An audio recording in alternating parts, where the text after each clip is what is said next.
Persuasion. You hear the word, and I want to ask you a tough question. For you, is that word a little bit more negative or a little bit more positive? It's been my experience that most people hear the word persuasion, and for them, it's a little bit more negative. Haven't we all been persuaded to do something we otherwise shouldn't do, or buy something that someone knows isn't going to work or may not work after we buy it? Well, I'm here today to persuade you that we might be wrong about the word persuasion. I want to teach you what persuasion is, why it's important, and how you can use it to build your business, make more sales, build a stronger team, and keep a stronger team. Now, as I speak, I'm going to give you a tip as I get started. There's 3 questions you should get in the habit of always asking yourself as you hear someone speak, or you read a book, or you spend time with a mentor. Those 3 questions are, based on what I just heard, is there something I need to stop doing? Or is there something I need to start doing? Or is there something I need to maybe do more of what I'm already doing? So I always think about a traffic light. Now, what's interesting about persuasion is I have noticed, as I've studied human nature, and particularly salespeople, is that most people tend to sell the way they're comfortable buying. Most people tend to present in a way that they like to be presented to. Maslow said, when the only tool you have is a hammer, everything starts looking like a nail. What I'm here today is to convince you that maybe we need to add some tools to our toolbox. And there's a lot of ways we can persuade people, and hopefully in a positive way. I want to tell you a little story about a guy named Ed. Ed is one of my best friends. When Ed first met me, I was 49 years old. My cholesterol was 327, my blood pressure was through the roof, and I was fat. I had a 38-inch waist, I was huge, and I was completely out of shape. Ed persuaded me to do something that changed my life. He got me to join CrossFit. Now, I went from a couch potato of 25 years of doing nothing to doing the most evil, killing workouts anybody could do. And 2 years later, 51 years old, I'm in the best shape of my life. I'm actually in better shape right now than I was when I was 18 when I marched out of boot camp. That's pretty amazing. Now, if it wasn't for Ed persuading me to do something that took me completely out of my comfort zone, made me sore, made me tired, and made me really unhappy, I may not even be here today. Because when my doctor gave me my results, he said, I will bet my house you don't have 10 more years. Now my doctor is CrossFitting. How's that for persuasion? So, my question to you is, do you like being persuaded? And I'll bet your initial reaction is no. But it depends on who's persuading you and what they want for you. So my question to you is, do you want more customers? Do you want to build a better team? Do you want to make more money? Do you want to have more impact? If the answer is yes to any of those questions, I'm going to persuade you to learn about persuasion today. You see, my promise to you is many. I can help you widen your reach. I can help you help other people make more and more positive decisions. And if you were able to do that, what would that do for your business? And the thing I love about positive persuasion, it will not only make you a better business builder, it will make you a better spouse, a better parent, and a better friend. Now, those are big promises. Let's see what we can learn about that. There's one key word that's behind the word persuasion, and it's the biggest word in my life. Dr. Wayne Dyer talks about it a lot. It's intention. Before I go into a conversation with anyone, I get my intention straight, and I actually pray a little prayer. And my prayer is this: please let me find some way to help that person. I don't care how. I don't care if they don't buy what I'm selling, but maybe I could recommend a book. Maybe I could recommend another expert. Maybe I could recommend that they start doing or stop doing something that's either good or bad for them. But I want to help this person. If you get your intention straight, it changes every one of your conversations, and they get better and better and better. And it's been my experience, because I'm a voracious reader, that every once in a while, as you continue to read and learn and grow, something comes along that completely changes your paradigm. For me, that was a simple concept I learned called the Platinum Rule. The Platinum Rule was a book written by Dr. Tony Alexander and Michael O'Connor. And the Platinum Rule is a more modern, sensitive version of the Golden Rule. The Platinum Rule says to do unto others as they would have you do unto them, or treat people the way they want to be treated. What an aha moment for me. I immediately became more outwardly focused. I began thinking about what does the other person want, what is good for them. All my conversations started changing. And the thing that I loved most about the Platinum Rule was that it taught me how to watch someone during our conversations, and with unerring accuracy, I could predict when and how they would make a decision. Stop and think about that. What advantages would you have in building your business if you could predict with almost 100% accuracy when and how that person was going to make a decision about what you were offering them to decide upon? You see, the platinum rule was so simple and effective for me. I was in my 11th year running my business. Within 4 months of learning this one skill they teach called adaptability, I tripled my sales within 4 months. I'm going to say that again. I tripled my sales within 4 months of my 11th year of being in business because of one concept called the platinum rule. The platinum rule is so simple to apply, anybody can do it. I'll teach it to you in the next 2 minutes. You're only paying attention to 2 dimensions in someone's behavior while you're talking with them: their speed and their temperature. Pretend everybody's got a dashboard on their forehead. Speed, temperature, it's that simple.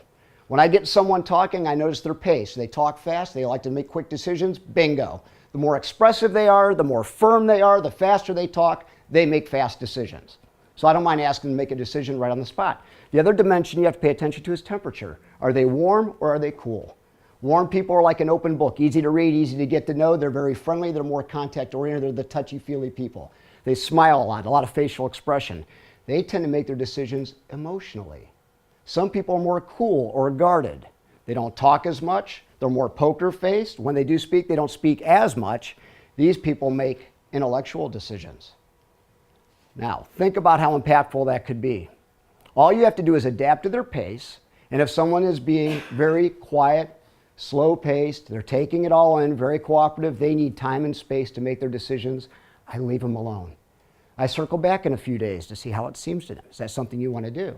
If someone's being confident, assertive, taking over the conversation, I just let them make a decision on the spot. It's almost like cheating. Those are one of the things we're going to teach you when you become a subscriber to Relationship Express. There's more I want to teach you.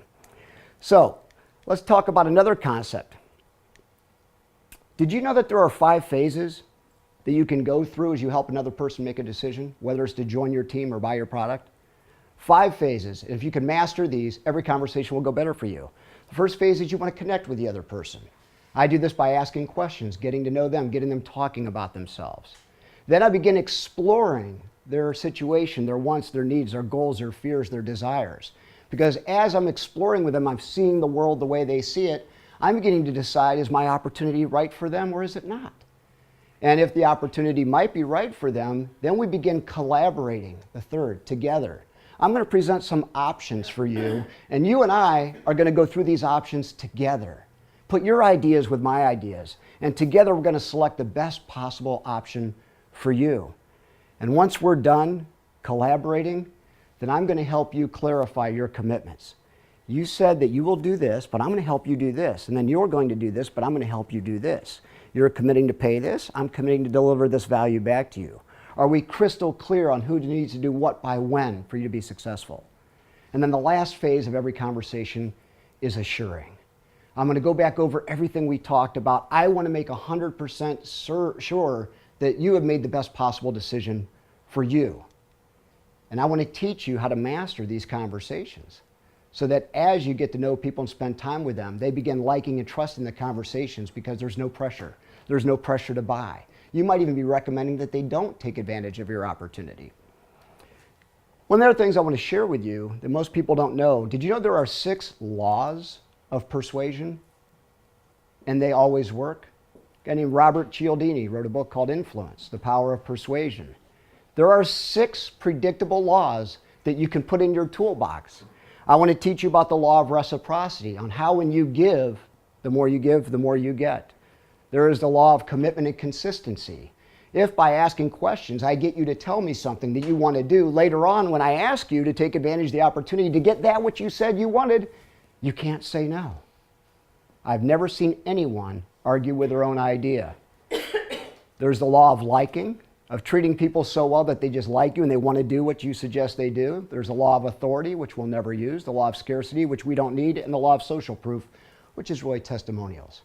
But imagine how much more persuasive you'll be if you could just master 2 or 3 of the laws of persuasion. Now, based on what I just covered, ask yourself 3 questions.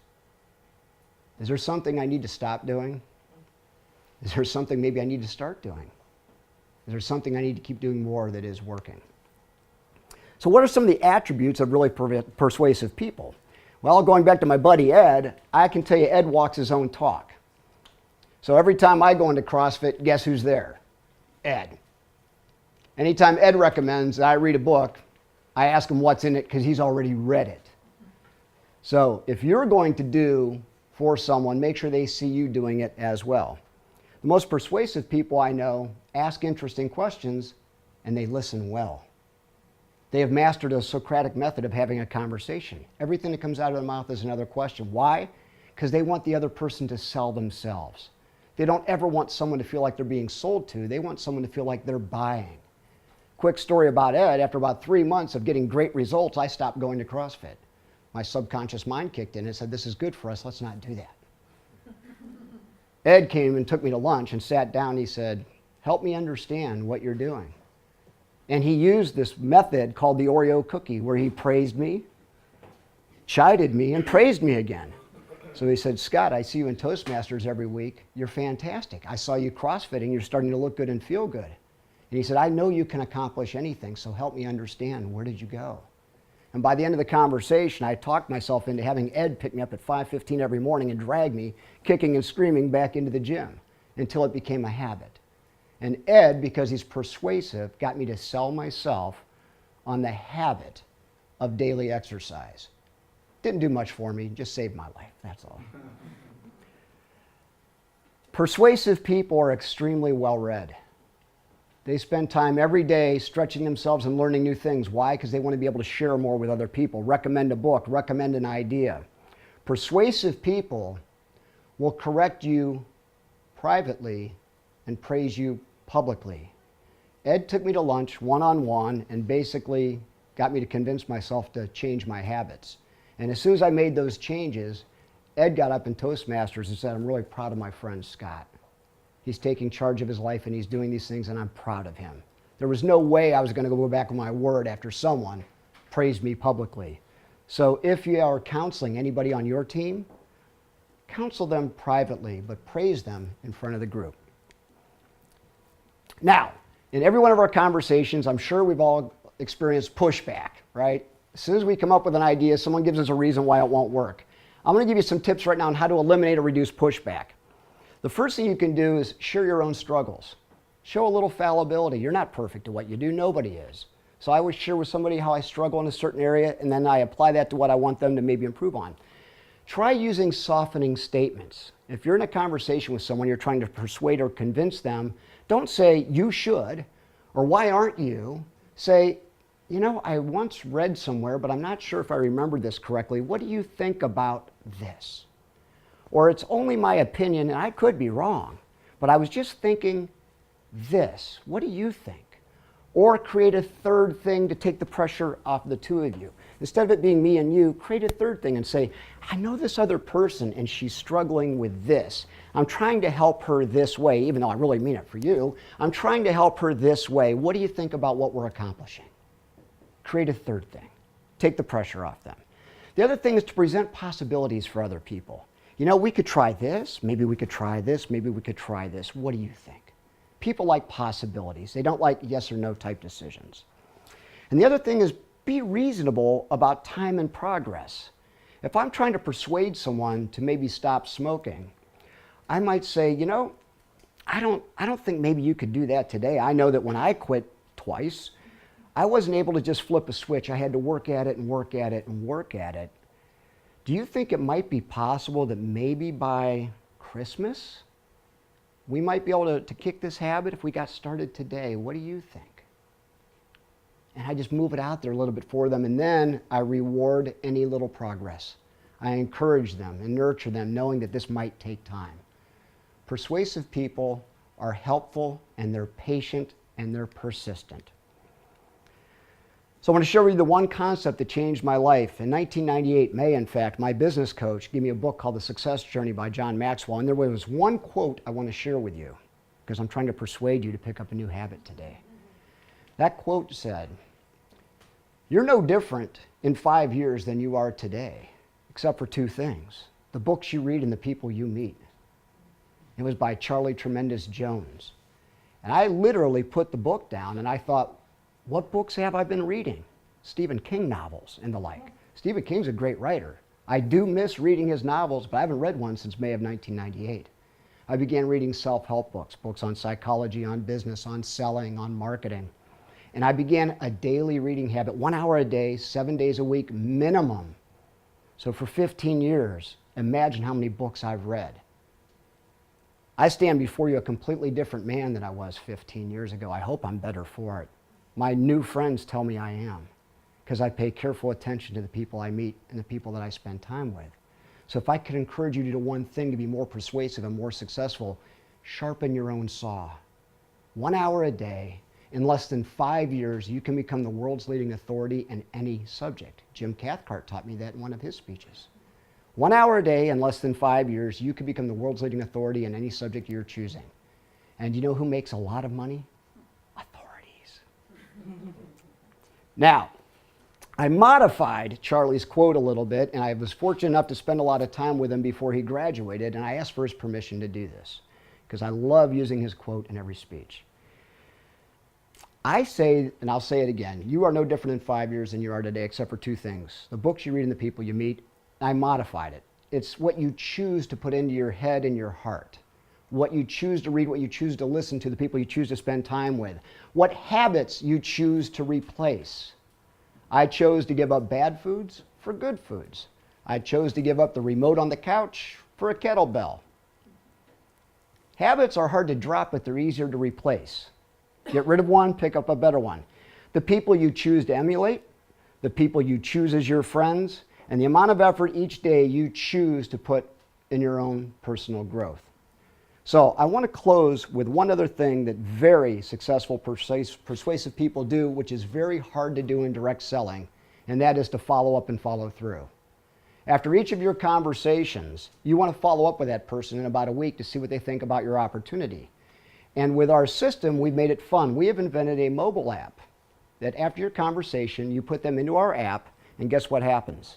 The next day, they receive a thank you email from you, followed up by a series of helpful articles to help them with their personal development that will help make them better, whether they say yes, no, or not now. You will be sending them helpful things that do what? That make your next conversation go better. Because you may not persuade them that day, but you can persuade them months or even years down the road. And after all, Relationship Express is about changing your brand from being a seller to a helper, and I can't wait to help you get there. Thank you.